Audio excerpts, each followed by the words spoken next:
খুনি হাসিনার সিন্ডিকেটের কাছে জিম্মি হয়েছে, গণভবনের কাছে জিম্মি হয়েছে, ক্ষমতার পিপাসার কাছে জিম্মি হয়েছে, গোপালগঞ্জ শ্যামক সিন্ডিকেটের কাছে জিম্মি হয়েছে।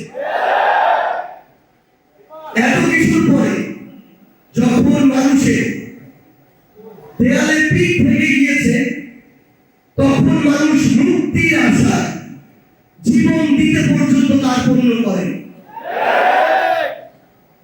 আমরা দেখেছি কিভাবে আমাদের স্কুল, কলেজ, বিশ্ববিদ্যালয়, বিভিন্ন শ্রেণী পেশা, মাদ্রাসা থেকে শুরু করে প্রত্যেকটি শ্রেণীর মধ্যে মানুষ যারা এই ফ্যাসিস্ট বিরোধী আন্দোলনে অংশগ্রহণ করেছে, তারা কিভাবে বুক চিতিয়ে লড়েছে।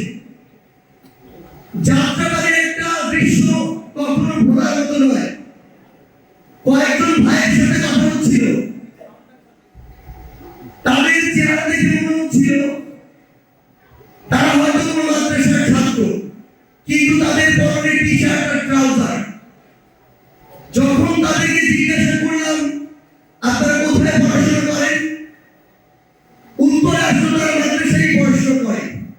তাহলে আপনারা যে টি শার্ট আর ট্রাউজার পরে এসেছেন, তাদের উত্তর ছিল যখন ওই খুনি কিছু দোসররা, বাহিনীরা এই পাঞ্জাবি পায়জামা আর টুপি পরা মাদ্রাসার ছাত্রদেরকে দেখে, তখন তারা টার্গেট করে গুলি করে।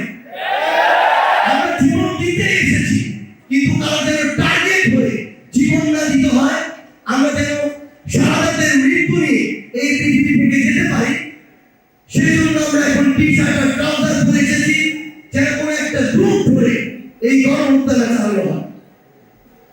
তো এমনি ভাবে প্রত্যেকটি ক্ষেত্রে, শুধু মাদ্রাসা নয়, স্কুল বলি, কলেজ বলি, বিশ্ববিদ্যালয় বলি, ওই 16ই আগস্ট, 17 আগস্ট এবার প্রাইভেট বিশ্ববিদ্যালয়ের ভাই বোনদের কথা বলি।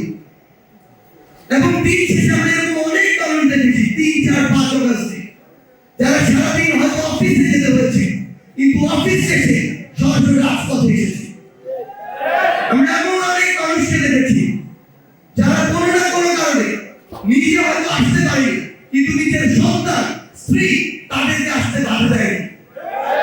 ওই মিরপুর ডিওএইচএস থেকে শুরু করে যেখানে আর্মির অবসরপ্রাপ্ত অফিসাররা থাকে, বর্তমান অফিসাররা থাকে, তাদের অনেক সন্তান, সহকর্মী আমাদের সাথে ওই ক্যান্টনমেন্ট সংলগ্ন ডিওএইচএস এলাকাগুলোতে এই অভ্যুত্থানে শরীক হয়েছে।